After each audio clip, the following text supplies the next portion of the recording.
Welcome to Kenton's videos. Enjoy the video. You begin by preparing one app window. Make sure Mac OS is up to date and mission control settings allow full screen spaces. Next, hover over or click and hold the green Maximize button in the window's top left corner and you will see tile choices. Choose tile left or right to snap that app into place. Once done, your desktop will show the opposite side available for a second app. This immediate action sets the split layout and avoids unnecessary switching between spaces. After the first app is tiled, pick the second app from the thumbnails or open Mission Control and click the app you want on the remaining side. You can then drag the vertical divider to resize windows. Drag toward one side to give that app more space and release when finished. Make sure to use Command+Tab for fast app switching while staying in split view, and note that some apps won't tile.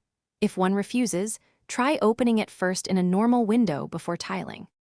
To end split view, click the green button in either window or press ESC. You can also open Mission Control and drag windows out of the full screen space.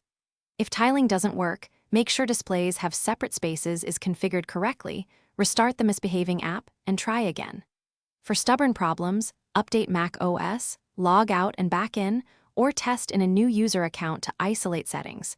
Doing these steps will usually reveal whether it is an app limit. A system prep. Thanks for watching. Consider subscribing if we helped you.